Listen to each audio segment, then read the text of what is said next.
Bom dia, boa tarde ou boa noite, depende da hora que você estiver assistindo essa gravação.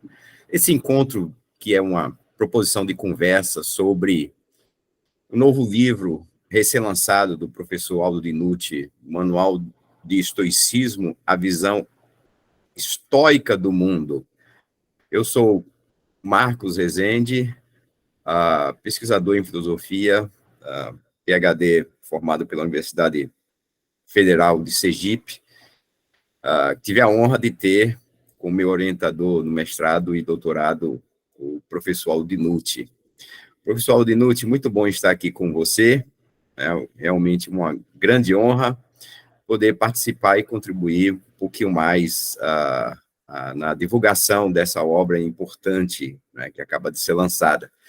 Aldo, hoje eu quero fazer uma coisa diferente, que a gente tem muita dificuldade de falar da gente mesmo. Então, eu queria começar falando sobre você. Quem é Aldo Dinucci? O que é que o leitor pode saber desse pesquisador Aldo Dinucci, hoje conhecido em todo o Brasil? Bom, não sei se sou conhecido no Brasil, quer dizer, em todo o Brasil, mas...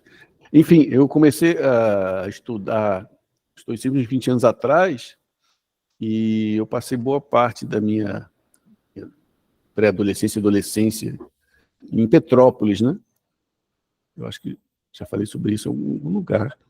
E foi muito bom, porque lá não tinha sebos, as bibliotecas estavam sendo desmontadas, as pessoas mais velhas, né? E aí os livros eram muito baratos, né? Eu tive a oportunidade de comprar uma série de livros clássicos e ler todos esses livros desde novinho, desde 8 anos de idade.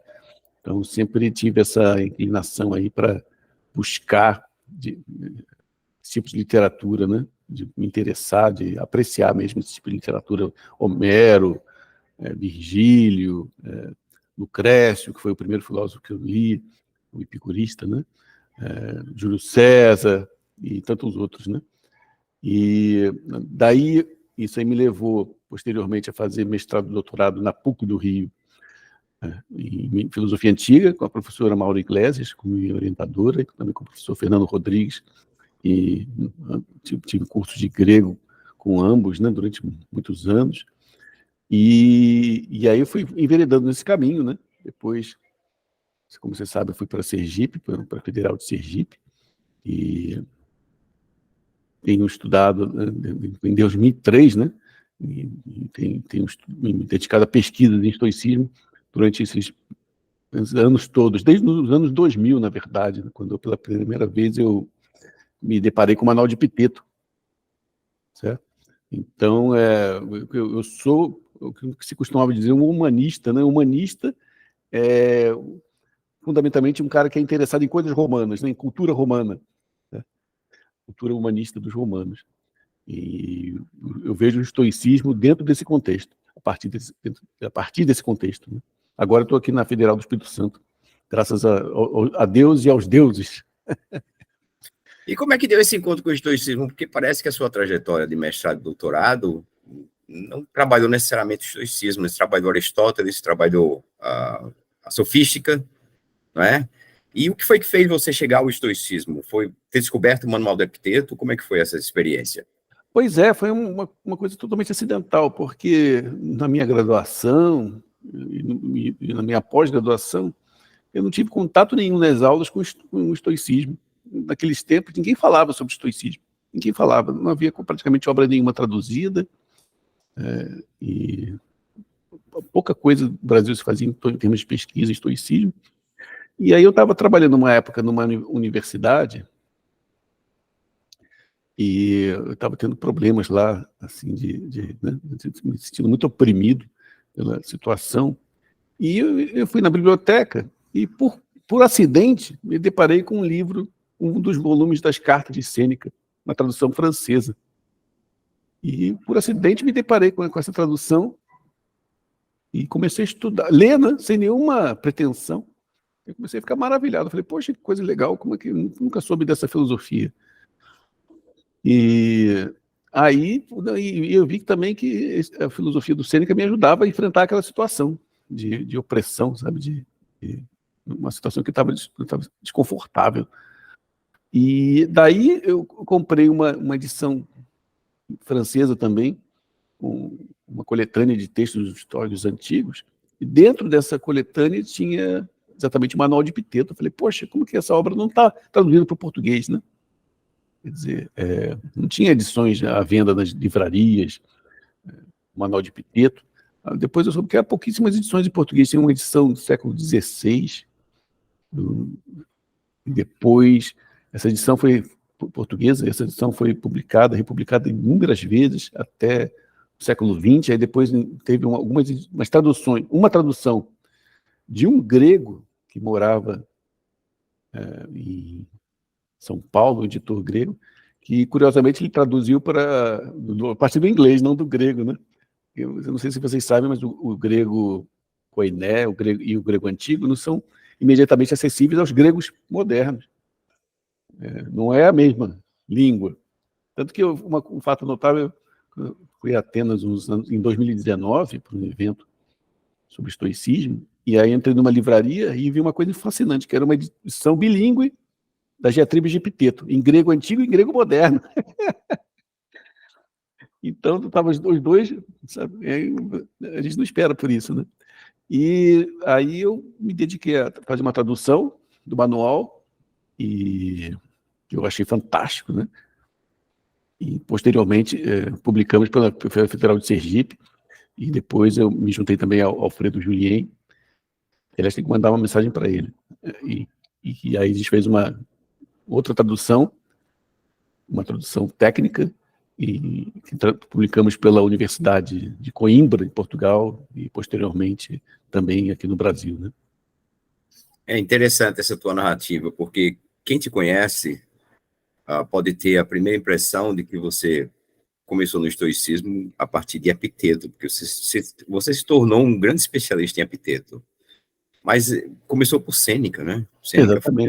Exatamente. Sêneca foi essa isca que pegou assim o pesquisador, né? E como pesquisador, o que foi que fez Epiteto trazer assim um convencimento de que o estoicismo era uma filosofia a ser perseguida? Como assim?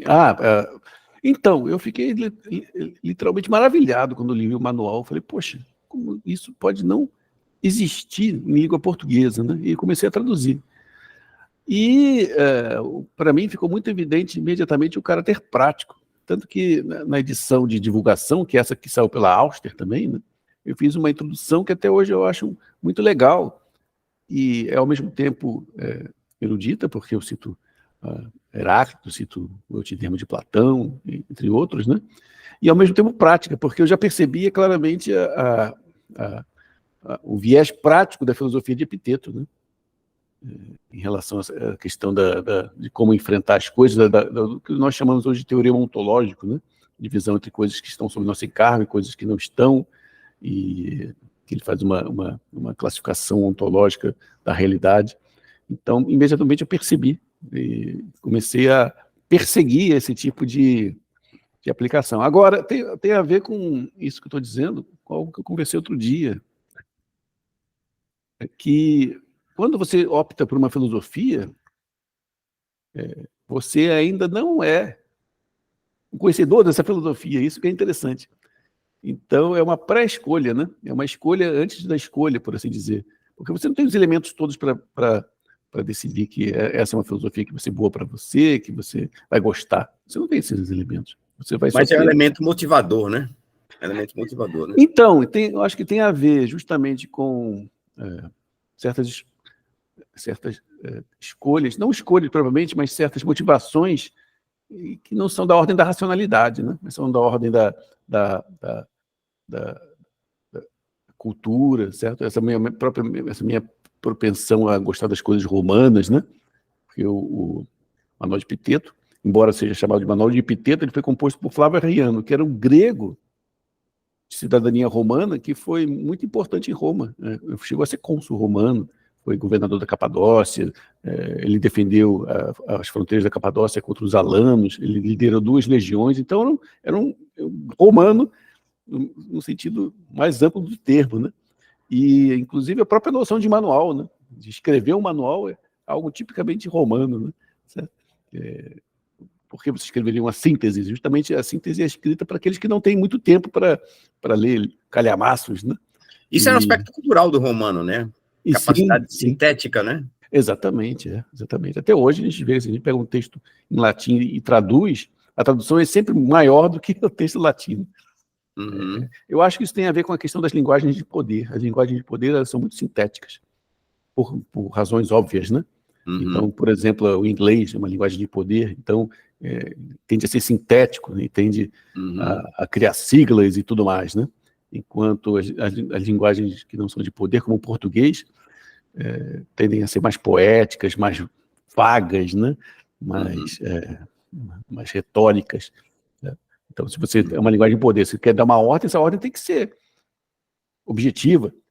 Você põe uma ordem vaga, né? Poética, não existe isso. Né? Então, o Manual de Epiteto aparece dentro desse contexto. Por isso que ele é uma síntese brilhante, né? Como o próprio Flávio Reno disse, né? Ele que constituiu uma síntese do pensamento de Epiteto. Não é o pensamento de Epiteto, mas o que ele considerou mais importante do pensamento de Epiteto. Isso é interessante. Então, a gente já pode fazer um link com essa questão do Manual do Epiteto, agora com o teu livro, né? Porque o teu livro também traz essa palavra, né? Ele se chama Manual de Estoicismo, né? Qual foi o motivador dessa escolha? Que é um nome diferente, assim, para um livro de filosofia, né? Mas parece que tem uma influência aí também dessa sua experiência com o próprio Epiteto e com essa questão da cultura romana de sintetização. O livro tem essa proposição também sintética? Não, com certeza, né? Com certeza, porque eu estava insatisfeito com as introduções ao estoicismo que eu via por aí, né? Nenhuma delas me contentava, me pareciam muito simplórias, né?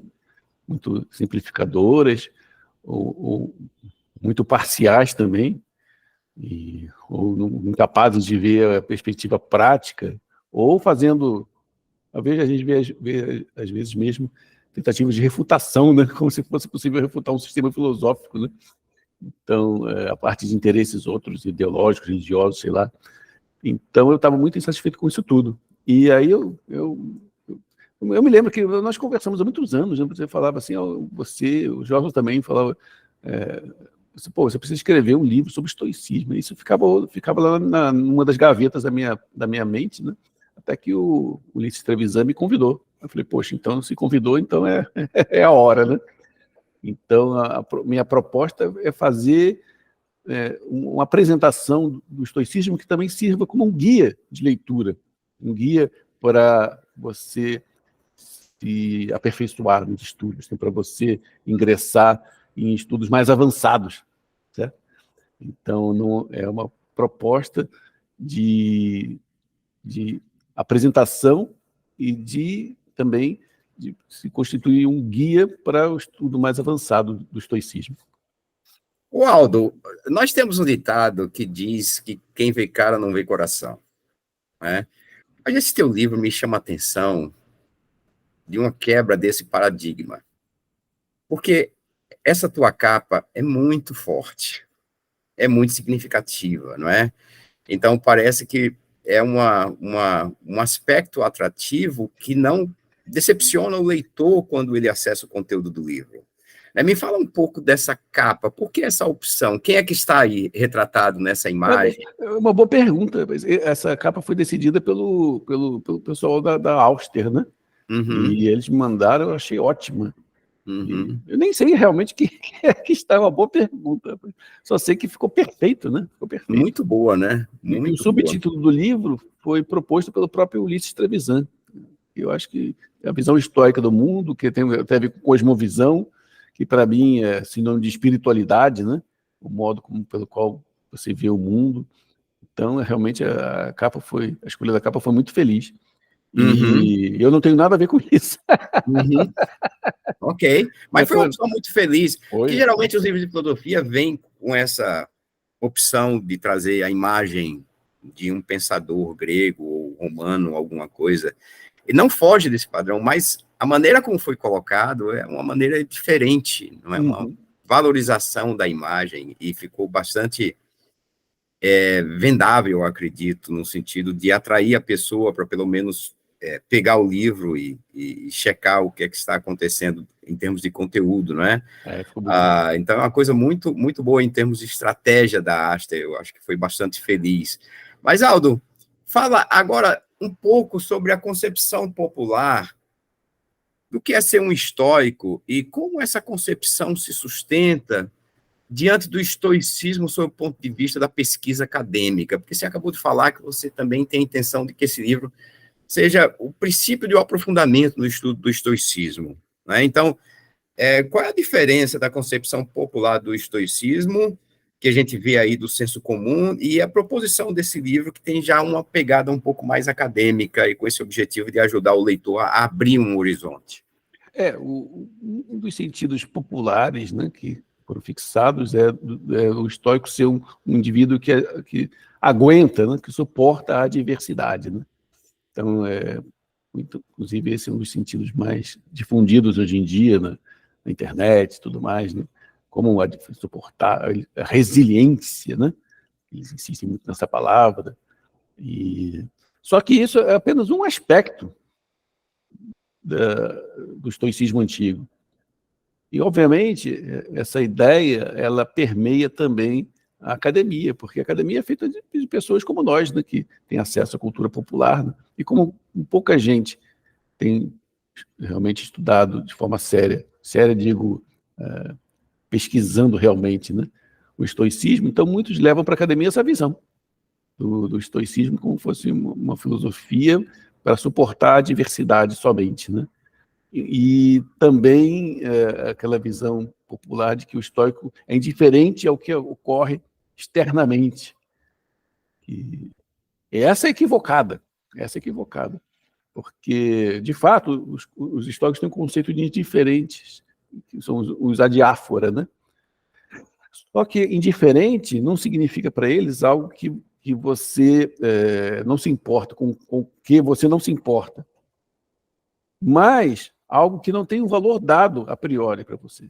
Então, por exemplo, quando eles dizem que a diversidade é indiferente, não significa que não é importante, que você não deve se importar, mas essa diversidade, o valor que ela tiver para você vai ser exatamente através do modo como você a enfrenta. Então, as coisas externas, na verdade, são materiais para a sua escolha, né? Mas materiais para a sua ação, consequentemente. Então, essa ideia que a gente não vê popularmente. Agora, além disso tudo, e muito mais importante, é por isso que eu achei muito feliz essa escolha do subtítulo do livro, o mais importante que isso é a visão estoica do mundo, né? A cosmovisão estoica, porque te permite ver o mundo com outros olhos, não mais esse mundo no qual o humano está cindido, né? Está separado da natureza, mas uma visão do mundo na qual o humano está em harmonia com o natural, faz parte do natural, faz parte da natureza, e não uma parte qualquer, mas uma parte importante. Então, graças a essa visão, a gente pode resgatar a possibilidade de contemplar a beleza do mundo, né? de nos harmonizar com o mundo, nos aquietar, né, nesse sentido. E daí que vem a ataraxia. Então, em última análise, o estoicismo não é uma filosofia para você enfrentar a adversidade, porque a partir dessa visão estoica não há adversidade no sentido estrito. Não há. O que há são possibilidades materiais com os quais você pode, dos quais, perdão, você pode fazer bom ou mau uso. E esse bom ou mau uso vai depender da sua virtude, da sua sabedoria, do seu conhecimento sobre o real. Interessante. Interessante porque você já entrou num aspecto que eu ia trazer, você já começou a mexer nessa questão dos indiferentes, porque dentro do senso comum existe uma interpretação de que o estoico é um frio, né? É um desligado, não é? Das coisas, mas pela abordagem, a cosmovisão que você traz do estoicismo, parece ser exatamente o contrário, né? o estoico, ele é alguém extremamente envolvido com essa questão do cosmos, porque ele se sente parte desse cosmos, né?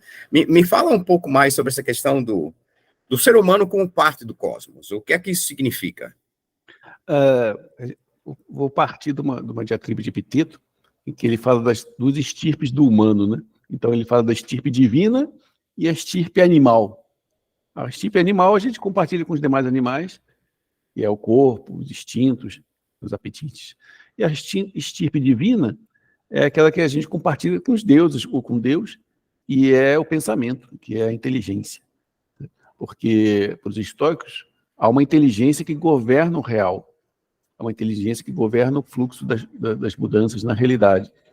E nós compartilhamos com os deuses, ou com Deus, dessa inteligência. Como na palavra de Epiteto, nosso pensamento é um fragmento da divindade. Certo? Então, perfazemos assim uma comunidade com Deus. É por isso que ele diz literalmente que somos filhos e filhas de Deus, né? Eu acho que é daí que os cristãos vão, inclusive, puxar esse assunto, né? E já está dado, né, pelo próprio estoicismo, um século de antecedência. Então, o humano ele vai ter a responsabilidade não só de interpretar o mundo, porque, ao contrário de outros animais, a gente tem a capacidade de interpretar nossas representações, né? As nossas experiências, mas também de liderar, em certos aspectos, o mundo, né? Liderar. Hegelmai, o verbo que o Epiteto usa. Como assim? No sentido de que o humano ele tem uma responsabilidade em relação ao meio que ele vive, né? De certa forma, isso antecede a esse pensamento sobre o meio ambiente que a gente tem hoje em dia, né? Então, o ser humano, como hoje em dia é muito claro, né? Ele tem a responsabilidade de manter o mundo que ele vive. Ele é importante nisso, não é como um outro animal que não tem esse poder, né? Nós temos esse poder de mudar radicalmente a nossa realidade física, a realidade física à nossa volta. E isso nos torna responsáveis não só pela humanidade em geral, mas também pelos demais animais e tudo mais, pelas demais formas de vida. E esse é um ponto muito importante, que escapa muita gente, porque como o estoicismo está sendo resgatado dentro dessa concepção do capitalismo tardio, na qual prevalece o individualismo, então ele está sendo resgatado, visto como se fosse uma forma de individualismo, que é completamente falso. Então, para o estoico, a ação boa, a ação adequada, a ação conveniente, ela é boa para a comunidade em geral, não só para o indivíduo. Certo? Então, inclusive, eu tenho dito no Marco Aurélio, não, que não é bom para a colmeia, não é bom para a abelha, né? Então, ele diz expressamente isso. E é um aspecto que poucos têm resgatado. Aliás, temos que escrever sobre isso. Uhum, uhum. Esse aspecto comunitário intrínseco não tem como se separar dele, não é? Do ponto de vista do estoicismo, não é, Aldo? Mas essa ligação com a divindade, qual é o aspecto relevante aí? É a questão da racionalidade? Exatamente, exatamente. É questão da racionalidade. E daí que vem, inclusive, o caráter comunitário, né? Porque a divindade, ela estabelece uma interligação entre todas as coisas, né? E o humano, ele partilha também com a divindade dessa capacidade de interligar as coisas, né? No ser humano, isso aí se reflete na capacidade de estabelecer relações, né? De amizade, ou de comércio, ou profissionais, em diversos sentidos. Isso é uma das formas mais importantes, né, pelas quais a inteligência humana se manifesta, né? Essa capacidade de estabelecer essas relações, de manter essas relações. Daí que os históricos vão dizer que apenas o sábio é verdadeiramente amigo, porque apenas o sábio compreende até o fim, né, essa necessidade de estabelecer as relações dele com os demais humanos e dele com o cosmos. E de fazer escolhas, né? Isso, e fazer E de escolhas. fazer escolha. que estejam de acordo com isso, né? Exatamente. Colaborem para esse fim, né? E como é que se processa, Aldo, essa questão da escolha do ponto de vista do estoicismo? Eu vou partir novamente de Epiteto, né? Uhum. O Epiteto ele vai resgatar uma concepção de Aristóteles, que é a concepção de prohairesis, que é pré, né? E hairesis é escolha, né? Então seria uma espécie de pré-escolha no sentido literal. Mas a prohairesis é uma capacidade, a capacidade que nós temos, que os humanos têm de escolher, e essa capacidade de escolher, ela opera a partir de vou chamar de banco de dados de crenças e opiniões. Então, você tem uma série de opiniões e a sua capacidade de escolher vai se basear nas suas opiniões. Por exemplo, você de opinião que misto quente é melhor que pão com mortadela. Aí alguém te pergunta, o que você quer comer? Misto quente ou mortadela? Aí você vai recorrer às suas opiniões, eu gosto mais de misto quente. Então, não, eu quero misto quente. Então, em que se baseia a sua escolha? No fato de você previamente ter decidido, ter determinado para si mesmo que misto quente é mais saboroso que pão com mortadela. Senão, você não teria como escolher. Se você não tem uma opinião formada sobre o assunto, aí você vai escolher indiferentemente. Você fala, eu não sei, me dê qualquer um, nunca experimentei. Certo? Mas é por isso que a escolha se baseia numa opinião prévia, numa opinião formada, numa crença que nós temos, um gosto pessoal e tudo mais. E aí que está, se as suas crenças são equivocadas, suas escolhas também serão equivocadas, porque você vai basear suas crenças, suas escolhas em falsas crenças. Por exemplo, você acredita que uma nota de dólar é falsa quando ela é verdadeira. Certo? Você vai ter um falso critério para distinguir entre notas verdadeiras e outras falsas.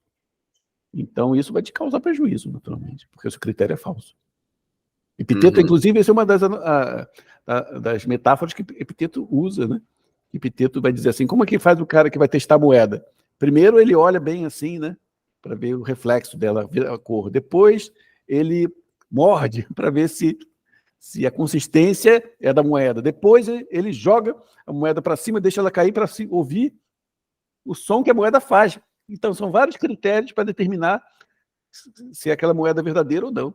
E aí ele fala, de tanto fazer isso, ele se torna músico, quer dizer, o ouvido dele se afina de tal ponto, né, que ele é capaz de perceber pelo som se uma moeda é verdadeira ou falsa, veja só. E por quê? E o que são isso? São critérios. São critérios. São crenças que a gente tem sobre o real.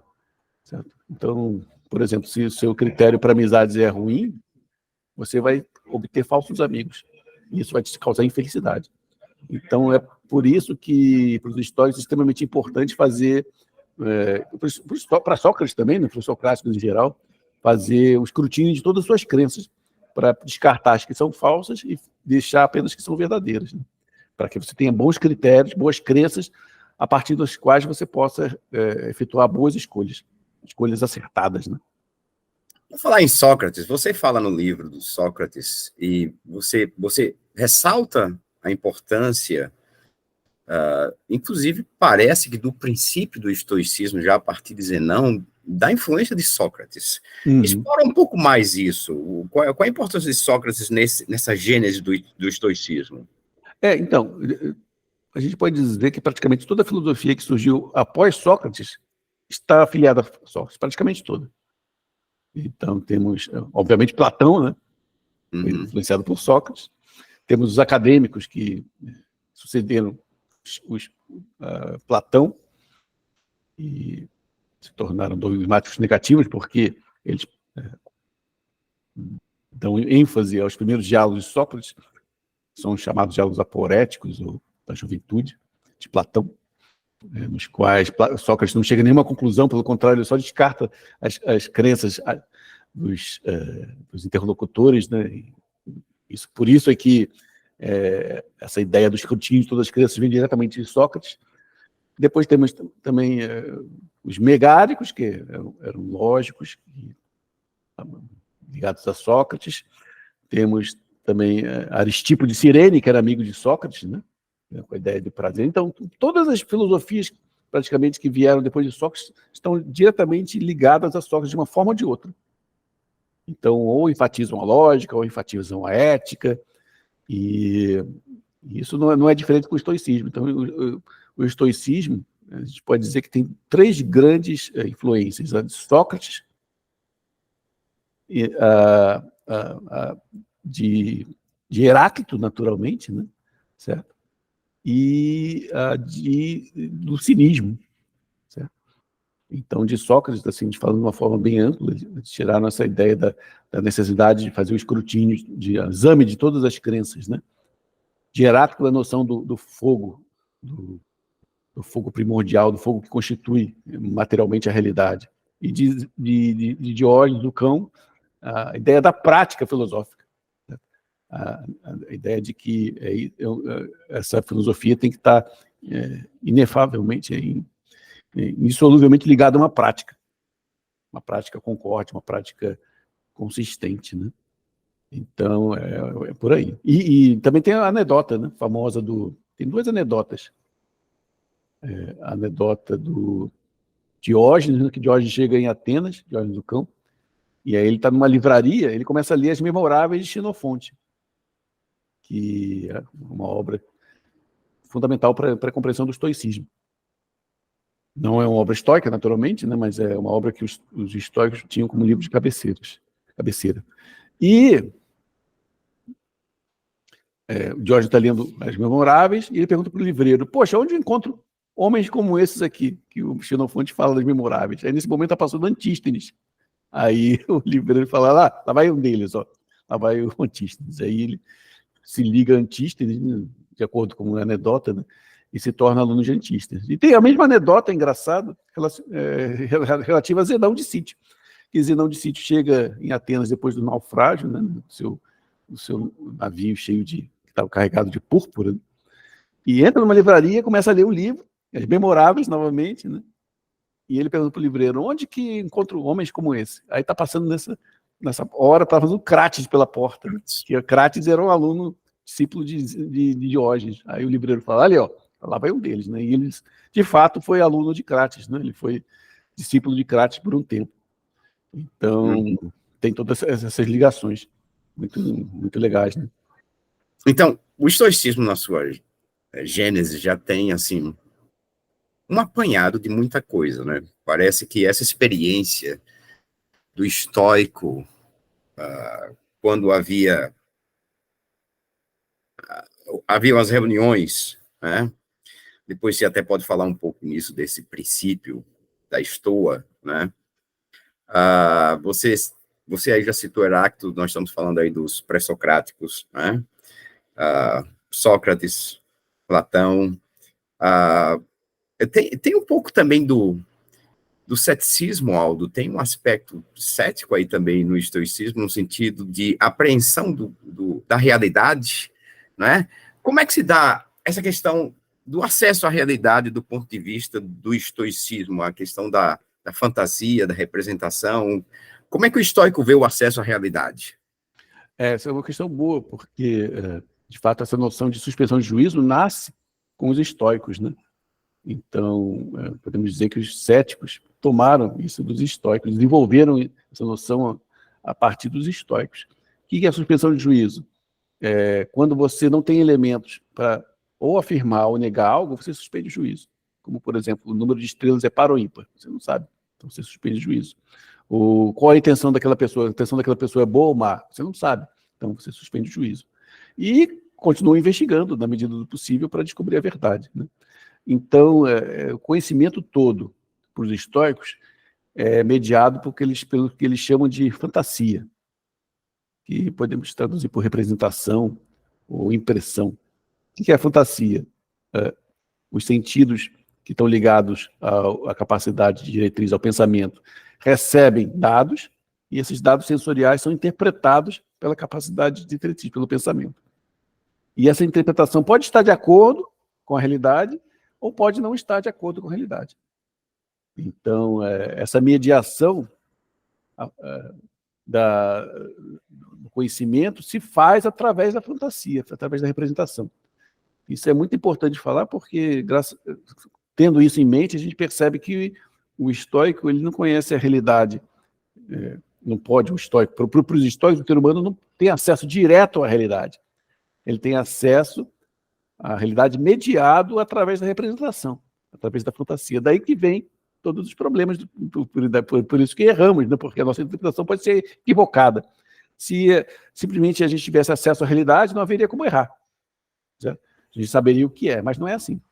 É algo que o Deleuze depois vai chamar de esfera dos acontecimentos, né? A ordem dos acontecimentos. Nós não temos acesso ao mundo tal como ele é em si mesmo. O mundo dos elementos, o submundo dos elementos, podemos dizer assim, né? Ou o páramo celestial da divindade, do pensamento puro. Nós não temos acesso a nenhum desses mundos. Nós temos acesso às coisas que são para nós. Isso é as representações. Então, é por isso que é crucial fazer essa análise das crenças, porque as crenças são justamente as interpretações que fazemos do mundo, que para nós são esses dados sensoriais, do mundo, mundo ao qual temos acesso justamente através das representações, das fantasias. É isso que você chama de epistemologia da superfície? E isso é ontologia da superfície. Ontologia? Porque não há para os estoicos a possibilidade de você penetrar no real, né? Tem a metáfora da penetração. Você não penetra. Para os estoicos, o ser humano não tem uma capacidade intelectual capaz de conhecer o mundo em seu âmago.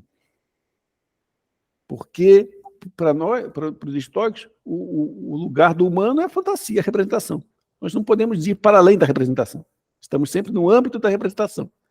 Então, a representação é para nós, né? Não é o mundo em si mesmo, é o mundo tal como ele aparece para nós. Interessante. Então, a gente tem que sempre que decidir se o que aparece é o que parece ou o que não. Porque muitas vezes o que aparece, nós interpretamos errado, e aí nós temos um parecer errado sobre o que aparece. Ok, eu estou puxando uns fios aqui, Aldo, porque esses fios já estão no seu texto, no seu livro, né? E eu quero trazer aqui um aspecto que para mim é relevante, desde a primeira vez que eu li o teu livro, e eu li antes da edição, porque eu tive a honra de fazer parte da revisão, né? Então, e desde a primeira vez que eu li esse texto, me chama a atenção de que parece ser uma excelente recomendação de estudo no ambiente escolar, por exemplo, né? Então, eu acredito que a Auster deve estar atenta a isso, deve ter seus objetivos de marketing nesse sentido também. Eu vejo esse texto como uma grande possibilidade de iniciação ou de introdução, né, ao estudo do estoicismo nas escolas, institutos, universidades. Eu acho que a maneira como você organizou suscita uma série de pesquisas posteriores, né, porque você tenta tratar aspectos diferentes de maneira objetiva, né, e essa objetividade suscita uma série de aspectos que podem ser ampliados, né? Então, por exemplo, no capítulo 1, você fala da breve biografia dos principais estoicos da antiguidade, né?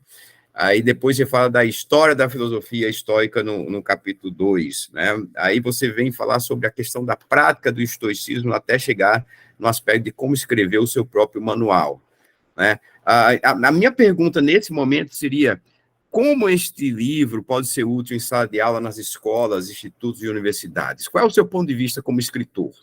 Então, um dos objetivos meus ao escrever esse livro foi justamente providenciar para mim mesmo, né, um guia para fazer um curso sobre estoicismo, para apresentar então um já tem estoicismo. essa coisa da sala de aula, né? Sim, com certeza. E, inclusive, vamos fazer esse semestre aí, né?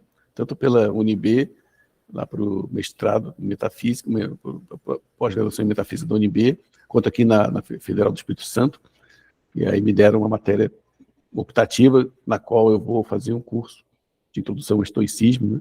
E aí eu vou usar justamente esse material. Eu fiz pensando nisso, né? Tendo essa pretensão de criar um guia para os estudos, como eu falei mais no princípio, estudos avançados, né? Para que a pessoa possa avançar nos estudos e não fechar. Por isso que eu deixei várias pontas abertas, né?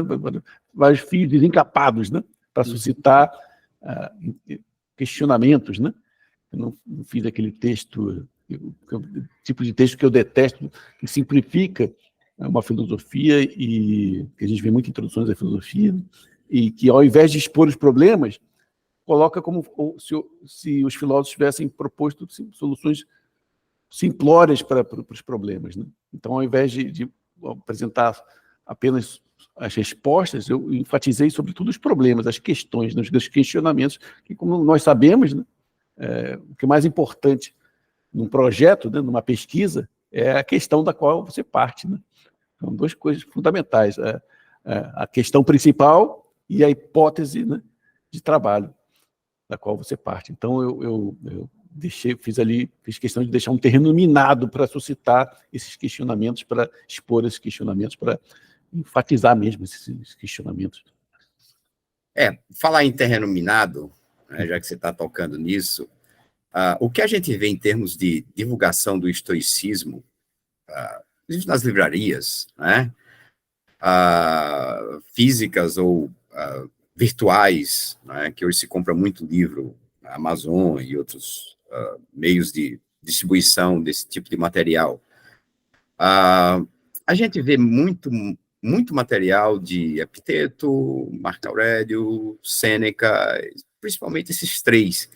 Mas você, no capítulo 1, na breve biografia, você vai muito além disso, né? Então, a minha pergunta é, além de Sêneca, Epiteto, Marco Aurélio, quais são os estoicos relevantes que devem ser conhecidos pelo leitor, Aldo? Tem um que é extremamente relevante e pouquíssimo falado, que é o Musônio Rufo, que foi professor de Epiteto. Dele não chegou alguma coisa, algumas diatribes que foram compiladas por um aluno, Lúcio, chamado Lúcio, e alguns fragmentos também, mas foi um homem muito importante na sua época, e ele era visto como um igual, né, como equivalente a Sócrates. Era o Sócrates romano, né? Era considerado o Sócrates romano. E só recentemente que começaram a perceber a importância dele, né? Então, eu tenho escrito alguns textos sobre ele, inclusive um agora vai sair o meu e do Vilmar Prata, sobre a questão da relação antérica. E ele é muito importante eu me inspiro muito em Musônio quando falo do estoicismo. Por exemplo, né, quando essa questão da própria felicidade, da eudaimonia, para uma pessoa que não tem conhecimento adequado do estoicismo, pode parecer a ela que o indivíduo que é o estudante do estoicismo busca a felicidade individual somente, né? Como se fosse possível você ser feliz sozinho, né? Porque não pode ser feliz sozinho, literalmente porque você vive num mundo com pessoas. Então, as pessoas vão estar sempre fazendo parte da sua vida de uma forma ou de outra. Ainda que, suponhamos, no caso extremo, que você seja um ermitão. Você é um ermitão, mas você está sempre em relação, ainda que mental, com as pessoas que existem no mundo, né? Você guarda uma relação com elas de alguma maneira. Então, é importante que ele coloque isso em relação ao casamento. Ele fala assim, você está no casamento. Você não pode ser feliz enquanto seu marido, sua esposa é infeliz. Não é possível isso. Então, quando você está numa relação, a felicidade de um começa e a infelicidade, né? Ou a infelicidade de um começa a ser importante para o outro, porque você não pode estar feliz enquanto seu parceiro, sua parceira está na infelicidade. Então, mais uma vez, aquela noção de comunidade, certo? Noção de que nós não somos seres destacados, separados, mas que vivemos em relação, em conexão com outras pessoas e que, consequentemente, nossas ações têm que visar o bem, né? Não só nosso, mas das pessoas na nossa volta, incluindo a nós mesmos. Em outras palavras, a noção de que você pode buscar um bem individualmente, egoisticamente, é falsa. Você não vai ser feliz, embora pareça. Então, por isso que o Mussolini fala o quê? Então, ele diz que o pior o casamento, quando as pessoas vivem separadas mentalmente, quando as pessoas não têm atividades em comum, quando as pessoas não têm fins comuns, ele diz que é pior do que a solidão. Você sente algo que é pior que a solidão e, inevitavelmente, isso conduz à separação. Certo? Então, isso é um tipo de reflexão muito importante, né? Quer dizer, então, mais uma vez, o estoico, ele visa sempre o bem comum, não porque ele é altruísta, mas porque ele compreendeu algo importante da realidade. Porque a felicidade do outro também é felicidade para ele. Isso é uma coisa interessante que você está falando, porque isso derruba uma tese do senso comum hoje, de muita gente boa, inclusive, que gosta do estoicismo, de que a experiência do estoicismo ela é bastante individualista, não é? E Musônio Rufo, ele traz essa, mas não é só o Musônio, a gente vê isso em Epiteto também, Marco Aurélio, Sêneca. Exatamente. Todas essas figuras estavam, de certa maneira, envolvidas com o aspecto social, político, econômico de suas sociedades, né, do mundo em que eles viveram. Marco Aurélio. Epiteto era escravo de um funcionário de imperador. Marco Aurélio era imperador. Sêneca também tinha sua experiência política de Senado e etc. Musônio Rufo. Então, está todo mundo envolvido e preocupado nessa questão, parece de contrariar essa dimensão puramente individualista. Exatamente. Né? E essa questão da sua proposição de manual, né, que é inspirada possivelmente, de certa forma, na questão da experiência do Epiteto, né, você está também preocupado no seu texto em fazer uma conexão entre a teoria e a prática do estoicismo. Né? Então, como se dá, Aldo, essa conexão entre a teoria e a prática do estoicismo? Levando todos esses aspectos sociais e políticos, etc. Essa é uma boa pergunta. Porque para o estoico, toda virtude é conhecimento. Nem toda, na verdade, né? Que depois eles vão mudar um pouquinho isso, no estoicismo médio em diante, né? Mas, fundamentalmente, podemos dizer que virtude é conhecimento. E todo conhecimento, por outro lado, aí sim podemos falar, é virtude. Então, o conhecimento é virtude em que sentido? Que o conhecimento te permite fazer bom uso daquela coisa a qual esse conhecimento se refere. Então, se você, por exemplo, tem conhecimento sobre cães, se você é um treinador de cães, você vai ser capaz de pegar um animal e adestrá-lo de forma que ele seja útil, né? De forma que ele seja útil para os seus donos ou tutores, e que ele não morda as pessoas, e que uma série de coisas. Né? Então, mas isso só é possível por causa do seu conhecimento sobre cães. Sem esse conhecimento sobre cães, você não poderia, de forma alguma, tornar, a não ser acidentalmente, né, tornar o cão adequado, né, para uma vida comunitária, para uma vida com as pessoas. Então, o conhecimento, para o estoico, ele já concorre para a ação por si mesmo. O conhecimento te permite agir corretamente. Como o conhecimento que eu falei sobre a distinção entre moedas falsas e verdadeiras. Esse conhecimento permite que você lide com o dinheiro de uma forma adequada. Conhecimento sobre alimentação saudável, que é muito importante para nós que já estamos, né, já passamos aí estamos chegando aí nos 60, né? O conhecimento das coisas saudáveis, né? É o importante. Sem esse conhecimento, você se alimenta mal, né? Você vai se expor a uma série de doenças, uma série de problemas. Então, todo conhecimento, ele te permite fazer bom uso daquilo a que o conhecimento se refere. E, consequentemente, todo conhecimento tem uma visada prática. Então, mesmo aquele que parece totalmente teórico, totalmente distante da prática, ele, de uma forma ou de outra, ele se remete à realidade, porque ele se refere à realidade. Então, por exemplo, a teoria da gravitação de Newton, ela serviu para calcular a velocidade de escape de foguetes da Terra. Então, Newton, quando concebeu essa teoria, jamais pensou nisso. Mas a teoria dele acabou funcionando para calcular a velocidade, que velocidade inicial um foguete tem que ter para que ele possa lançar um satélite que fique orbitando a Terra, para que ele não caia de novo na Terra. Então, da mesma forma, a lógica binária, né, através da qual estamos conversando, né, porque nossos computadores todos rodam com lógica binária. Em primeiro lugar, foi só uma tese de doutorado. Uhum. O cara desenvolveu isso e nunca pensou assim, eu vou fazer algo que vai fazer os computadores pensarem, né, por assim dizer. Não.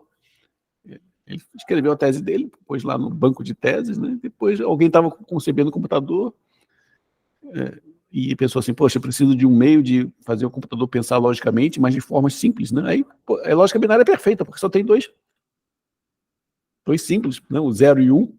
Uhum. A partir desses dois simples você constrói todas as proposições lógicas e tudo mais, né? Então, perfeito. Aí encontrou uma aplicação prática. Então, todo conhecimento, ele, de uma forma ou de outra, por mais teórico que pareça, ele se remete finalmente à prática. E é triste daquele que não compreende isso. É por isso que eu estou falando agora, né? Eu falo no princípio das aulas de lógica que eu dou. Né? Falei, vocês vão aprender algo que é extremamente útil. Extremamente útil. Sem o que a gente não estaria nem aqui. Com certeza, não poderíamos estar conversando se isso não fosse verdade. Né? Se o conhecimento não fosse verdadeiro, né? Não haveria celular, nem internet, nem computador, nem coisa nenhuma. E ao invés de estarmos conversando aqui ao vivo, né? pela internet, a gente teria que escrever cada um de nós teria que escrever uma carta para o outro e aguardar a resposta, não? Ou então se encontrar pessoalmente. Uhum. Esse aspecto é relevante, eu acho que é bastante relevante, porque toca num ponto meio ingênuo de achar que a filosofia é uma abordagem extremamente abstrata, fora da realidade, que o filósofo ele está divagando coisas que não estão necessariamente conectadas com a realidade. Não é? Isso é uma visão, de certa maneira, ingênua da filosofia. E você deixa isso bem claro no seu texto. E já que você começou a falar da lógica, Aldo, no capítulo 2, você faz questão de falar sobre as 3 partes da filosofia, né?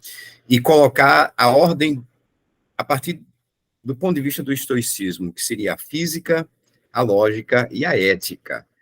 Né? Mas na abordagem que, de certa maneira, a gente que pesquisa o estoicismo, né, eu, Joelson e outras pessoas influenciadas por você, né, que está puxando esse carro, né, eu diria no Brasil inteiro, por isso que eu digo que você é conhecido no Brasil inteiro, mas a gente vai falar um pouco mais sobre isso, não é só no Brasil, é no exterior também, nesse momento.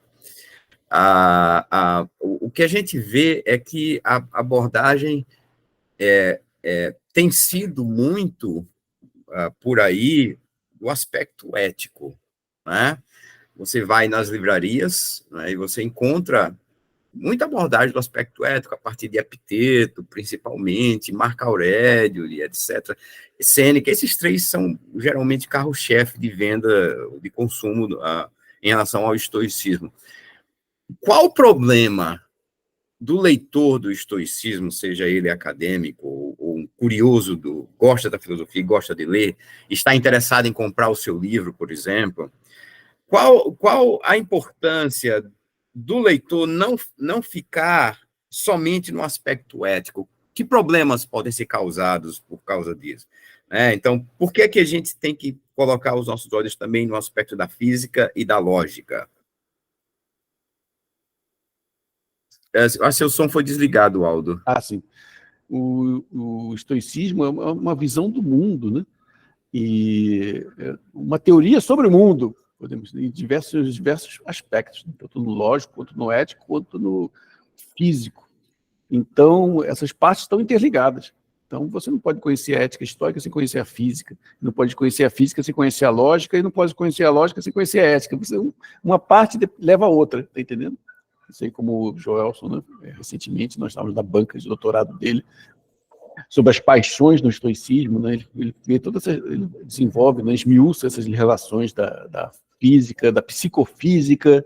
E como ele ligou a questão das paixões à física, né? A questão da a concepção de cosmos do estoico, né? Muito forte isso. Exatamente. E também, não só a ética, como também a política, que é outro aspecto que é bastante ignorado nos dias atuais. Então, podemos dizer que os estoicos da antiguidade, eles eram muito multifacetados, né? Muitos eram gramáticos, outros eram astrônomos, né? Outros eram lógicos, outros se concentravam mais na ética, outros eram professores, muitos políticos. Então, tínhamos todo tipo de pessoa envolvida com o estoicismo na antiguidade. E isso é algo que eu gosto de enfatizar muito, porque temos grandes astrônomos, né? Tem grandes matemáticos. Por exemplo, o Posidônio de Rhodes, ele desenvolveu muitos estudos em astronomia, e graças a isso, os astrônomos, na atualidade, batizaram uma das crateras da Lua com o nome dele. E tem pelo menos mais 2 históricos que foram homenageados assim, com nomes de crateras na Lua. Certo? E Eratóstenes, por exemplo, que foi o primeiro humano a medir a circunferência da Terra, ele era um intelectual estoico. Então, estoico, na antiguidade, se entendia em diversos sentidos, não simplesmente no ético. Tanto que é por isso que vemos Epiteto, por exemplo, falando que as pessoas também deviam estudar ética. Então, se ele fala assim, o Jonathan Barnes que fala isso. E se Epiteto está dizendo que as pessoas deviam também estudar ética e deviam praticar, ele está supondo que muitas pessoas não faziam isso. Muitas pessoas se dedicavam só a estudar lógica, ou física, ou gramática, e por aí vai. Então, o estoicismo na antiguidade era um sistema teórico que te permitia fazer uma série de investigações diferentes. E hoje estão espalhadas assim, em diferentes áreas, né? Gramática, astronomia, física, psicofísica, psicologia, ética, política, e por aí vai.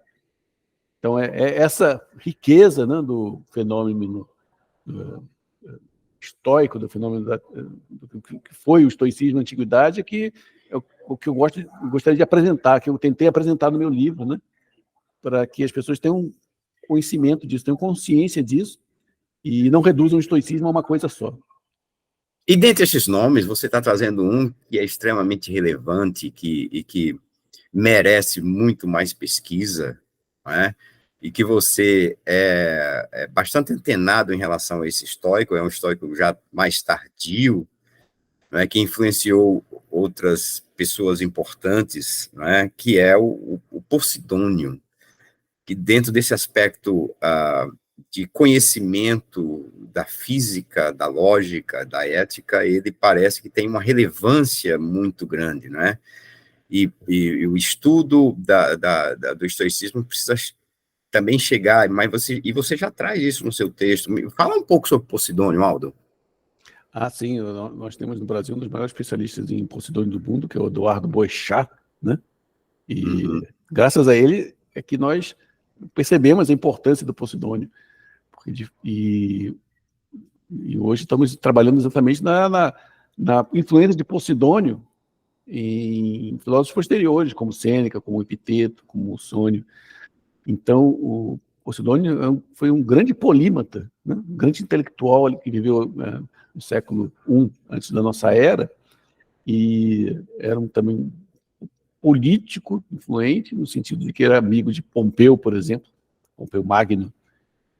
Pompeu, não um amigo estritamente, mas Pompeu Magno era aluno de Posidônio. Pompeu Magno ia assistir às aulas de Posidônio, para você ter uma ideia. Assim como Cícero, né, o grande orador, Marco Túlio Cícero, ia assistir às aulas de Posidônio. Então, é um grande naturalista também, ele foi estudar as marés em diversas regiões ali da Europa, ele era como se fosse um intelectual renascentista. Não podemos dizer que os intelectuais renascentistas se inspiraram em homens como esse da antiguidade, como Posidônio, né? Então, um super intelectual, na sua obra não chegou em fragmentos, né, mas esses fragmentos foram bem organizados, né, pelo Kidd, um pesquisador britânico, e nós aguardem mais sobre Posidônio, né? Vamos estudar bastante Posidônio aí nos próximos anos, né? Pastores aí. Tem muita coisa aí, muita coisa para ser revelada. Aldo, a gente quase que caminhando para o nosso fechar dessa conversa, dessa experiência, esse papo bom. No capítulo 5, você intitula Como Escrever Seu Próprio Manual de Estoicismo. Né? A minha pergunta é, Aldo, qual a importância do leitor escrever seu próprio manual? Você aí está fazendo uma proposição de autoajuda, né? Estou te provocando, né? Porque hoje tem muita gente partindo do estoicismo para fazer uma proposição de autoajuda, né? É isso que você está fazendo quando você propõe que o leitor deve escrever seu próprio manual? Na verdade, seria uma vez um colega falou assim, Aldo estuda autoajuda, Aldo estuda estoicismo, isso há muitos anos, né? Quando nem davam nenhuma importância ao estudo do estoicismo no Brasil ainda. E eu falei, poxa, é melhor uma filosofia que te ajude do que uma filosofia que te destrua, né? Porque, por incrível que pareça, há filosofias que destroem mesmo, né? Filosofias que, no meu organismo, por exemplo, as filosofias batem mal, sabe? Então, com aquela comida que você te dá uma indigestão, né? Então, há filosofias que realmente, e modos de filosofar que são indigestos. Né? Então, com certeza, e isso é um tema que o Vilmar Prata está desenvolvendo bastante na tese dele, um dos objetivos do estudo do estoicismo na antiguidade era a autotransformação, né? Você ser capaz de criar um novo discurso interior que te permita ver o mundo com novos olhos, né? Te permita uma nova visão do mundo, essa visão integrada, né? Essa visão cósmica que a gente está falando, né? Essa visão, ver o cosmos no sentido do belo, né? No sentido da ordem cósmica e tudo mais. Então, com certeza, né? Com certeza, isso é algo que me ajudou muito, né? Me ajudou muito. Só que não é autoajuda, porque autoajuda seria você ajudar a si mesmo, né? Mas não, e isso é uma coisa que o filósofo alemão, esqueci o nome dele agora, o Lukasiewicz, não, eu já me recordo o nome dele, ele fala as novas regras do parque humano, né? Ele fala da comunidade do livro, e a antiguidade toda enfatizava essa questão da comunidade do livro. A comunidade do livro é o quê? Pessoas se unem em torno de livros e estabelecem laços de amizade com os filósofos mortos, né? E também entre si. Então, essa ajuda, esse progresso, ele é realizado com a ajuda desses filósofos que já morreram, né? Com os quais você estabelece laços de afeição, e também com seus amigos, que também estudam essa filosofia, com os quais você conversa frequentemente, né? Então, não é autoajuda. Na verdade, é um exercício de desenvolvimento, de aprimoramento pessoal coletivo. Certo? Lembrou do nome? Não, estou tentando lembrar aqui. Eu sei que essa parada foi mais ou menos uma tentativa de trazer esse nome. Mas eu vou puxar um aspecto aqui. Esses dias eu estive andando em livrarias físicas, né?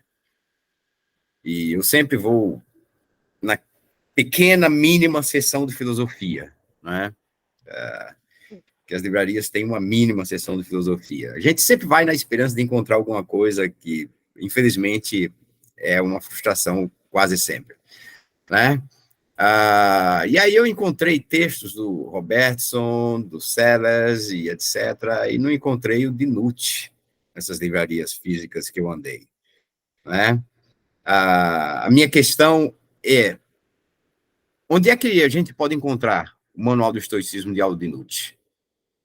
Sim, lembrei do nome, é o Sloterdijk, o filósofo alemão contemporâneo, né? Sloterdijk. Ok. Que escreveu As Novas Regras do Parkman, uma série de livros, inclusive agora eu acho que ele é reitor de uma universidade lá na Alemanha. Então, a gente encontra pela Amazon, mas aqui no Sudeste, onde eu estou residindo agora, já se encontra em algumas livrarias, né? Já tive essa experiência legal de você ver o próprio livro na livraria, né? E, inclusive, Marcos, quando vocês virem, se forem numa livraria e não acharem, vocês peçam, encomendem, falam assim, por favor, me mandem um livro, que eles fazem, aí os livros passam a estar na livraria pelo pedido também dos leitores. Certo? Em Sergipe é assim, né? Por exemplo, você vai na Escariz, né? Aí não tem um livro, aí você pede, eles mandam sem custo nenhum, né? Para a livraria, e junto com esse livro eles sempre pedem mais uns 4 ou 5 para compor ali e assim os nossos livros vão começar a habitar também as livrarias fora da região Sudeste. Né? Então, mas façam isso, que não é nenhum problema, eles fazem isso espontaneamente, porque eles têm interesse em vender, né? E como eles constantemente estão mandando vir livros de tudo quanto é parte do mundo, do Brasil, né? Então, você ainda consegue o livro sem pagar nenhum transporte. O livro chega sem custo de envio. E por que é que o comprador, Aldo, deve decidir pelo seu livro? As opções são inúmeras. Você entra na Amazon, por exemplo, você vê, tem várias opções de livros de abordagem do estoicismo. Qual seria o critério do vendedor Aldo para que o leitor decida pelo Manual do Estoicismo a visão estoica do mundo? Então, eu uma vez eu estava conversando com o Reneu Quinalha, né? E ele perguntou, por que você escreve esses textos? Eu falei para você, eu escrevo esses textos porque eu não vi nada parecido escrito em lugar nenhum. Então, eu escrevo em primeiro lugar para mim mesmo, né? Então, esses textos que eu escrevo, com certeza, vocês não vão encontrar nada parecido por aí. Então, se vocês estão ouvindo essa nossa conversa aqui, estão se interessando, então saibam que essas coisas que nós estamos falando aparecem desse modo, nesses escritos nossos, no meu blog e tudo mais, né? E essa é a razão pela qual eu escrevo essas coisas, porque eu não, se alguém tivesse escrito isso antes, eu não me daria o trabalho de escrever novamente, né? Justamente um modo de ver que eu acho que é autêntico, né? que é importante, e que é o meu modo de ver e o modo como eu considero que nós devemos nos apropriar do estoicismo. Obviamente não tenho a pretensão de ser o melhor de todos, mas com certeza o modo que eu apreendo o estoicismo é original. E se alguém está ouvindo a nossa conversa e está se interessando pelo que a gente está dizendo, saiba que essas coisas aparecem desse modo, ou nos textos antigos, né, traduzidos, ou nesses textos meus. Ok. No começo, eu fiz a pergunta praticamente inicial sobre Aldo, quem é Aldo, né? Para a gente trazer para o leitor uma ideia mais geral da pessoa, da figura, do homem, né? E agora eu quero fechar falando um pouco sobre a questão da produção do Aldo, né? Esse não é o seu primeiro livro. Fala o que você já produziu em termos de publicação, que as pessoas também podem encontrar, e existe alguma coisa na agulha para sair? Como é que estão os movimentos por aí? Eu me concentrei muito em traduções dos textos primários, né? Então, traduzi o Manual de Epiteto, primeiro sozinho, depois com Alfredo Julien, saíram aí em diversas edições, aqui na Áustria, no Brasil, nos Clássicas de Itália de Coimbra. Depois, em 2019, eu publiquei também o livro 1 das diatribes de Epiteto, e espero que ano que vem continue traduzindo o Epiteto para poder publicar em breve o segundo livro das diatribes. Convite da Áustria também traduzimos a brevidade da vida do Sêneca, né, que eu gostei muito de traduzir, é um trabalho legal. Eles publicaram também uma seleção de cartas, porque quando eu li Sêneca, né, eu fiz muitos anos, fiz uma seleção e traduzi essas cartas do latim, e eu fiquei feliz que as pessoas apreciam muito esse trabalho, né?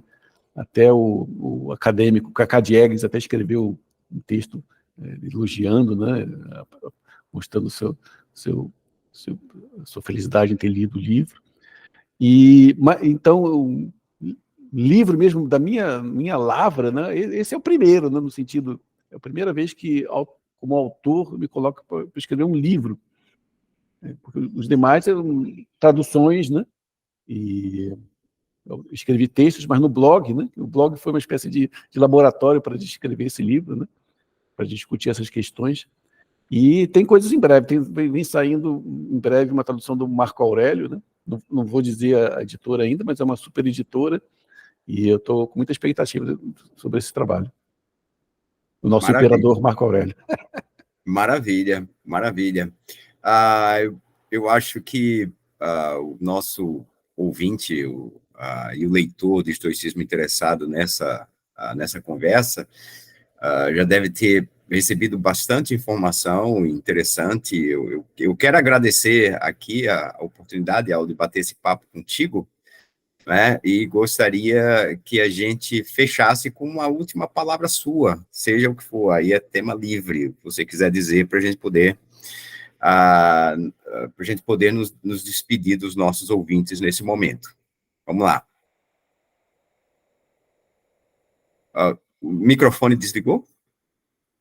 A última coisa que eu gostaria de enfatizar é que, embora eu tenha escrito esse livro, ele é o resultado do diálogo que eu tenho tido durante anos com pessoas como você, que fez mestrado e doutorado comigo, como o Gelson Nascimento, que também fez mestrado e doutorado comigo, né?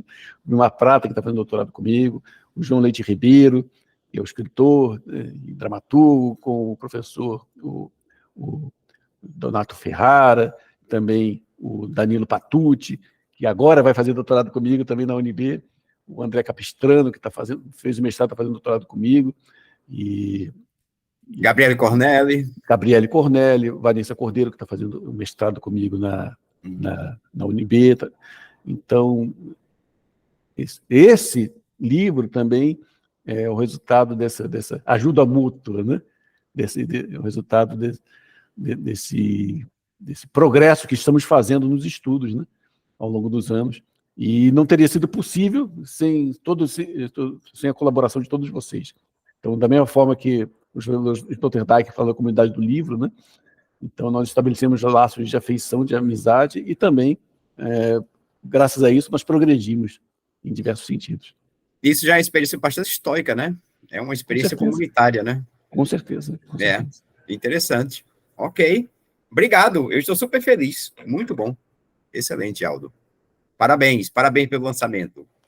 Obrigado.